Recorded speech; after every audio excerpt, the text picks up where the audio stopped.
நாட்டில் உள்ள பல தமிழ் பள்ளிகள் கல்வி, புத்தாக்கம், விளையாட்டு என பல துறைகளில் தங்களை ஈடுபடுத்தி வளர்ச்சியை தொடர்ந்து எட்டி வருகின்றன.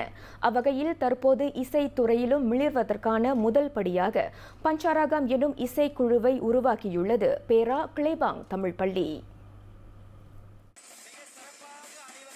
பேரா தம்பூன் நாடாளுமன்ற உறுப்பினரான பிரதமர் டத்தஸ்ரீ அன்வார் இப்ராஹிம் வழங்கிய 40,000 ரிங்கிட் நிதி உதவியின் மூலம் அந்த இசைக்குழுவுக்கான இசைக்கருவிகள் வாங்கப்பட்டதாக கிளேபாங் தமிழ் பள்ளியின் மேலாளர் வாரிய தலைவர் கிருஷ்ணசாமி முத்துசாமி கூறினார். இதன் மூலம் பேரா மாநிலத்தில் பஞ்சாராகம் இசைக்குழுவை கொண்ட முதல் தமிழ் பள்ளி என்ற பெருமையை பெற்றிருப்பதாக அவர் மகிழ்ச்சி தெரிவித்தார். இன்று கிளேபாங் தமிழ் பள்ளி திடலில் காலை மணி 8க்கு தொடங்கிய அப்பள்ளியின் 71ஆம் ஆண்டு திடல் தடப்போட்டி விளையாட்டில் இப்புதிய இசைக்குழுவின் அறிமுக விழா நடைபெற்றது.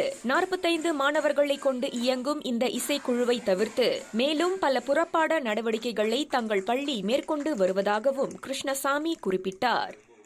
இப்பொழுது இந்த தம்பூன் தொகுதியின் பாராளுமன்ற உறுப்பினராக இருக்கின்ற நமது பிரதமர் அவர்கள் இப்பள்ளிக்கு 40,000 ரிங்கிட் மானியம் கொடுத்து இசைக்குழு ஒன்றை அமைத்திருக்கின்றார். இது பேராக் மாநிலத்திலேயே இந்த இசைக்குழுவை கொண்ட முதல் பள்ளியாகும். எல்லா பள்ளியிலும் இப்படி அமைய வேண்டும் என்று எல்லோருக்கும் ஆசை. அதே நேரத்திலே நமது மாணவர்கள் எல்லா துறையிலும் முன்னேற வேண்டும். அவர்கள் புறப்பாட நடவடிக்கைகளும் சிறப்பாக இருக்க வேண்டும். இசை மட்டுமல்ல, அதோடு இங்கே சிலம்பம் இருக்கின்றது, பரதநாட்டியம் இருக்கின்றது, இன்னும் பல புறப்பாடங்களையும் இந்த பள்ளி நிர்வாகம் சிறப்பாக நடத்தி கொண்டு வருகின்றது. இசைத்துறையில் ஆர்வமுள்ள மாணவர்கள் அதில் ஈடுபடும் வாய்ப்பை இந்த இசைக்குழு வழங்கும் என்று ஆசிரியை வசந்தா சுப்பிரமணியம் தெரிவித்தார்.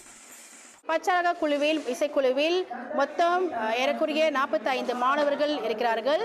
மேலும் இந்த குழுவில் உள்ள மாணவர்கள் இசைத்துறையில் அதிக ஈடுபாடாக இருப்பதற்கும் இந்த பஞ்சாராகம் இசைக்குழு அதிகம் துணை புரிகின்றது.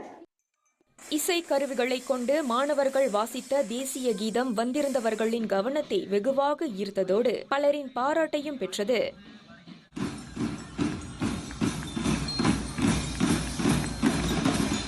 நம்முடைய கிளேபாங் சரித்திரத்தில் முதல் முறையாக இது ஒரு அற்புதமான கண்கொள்ளா காட்சி எனவும் நாம் சித்தரிக்கலாம். மாணவர்கள் மிக அழகான வண்ணங்களில் பவனி வருகிறார்கள்.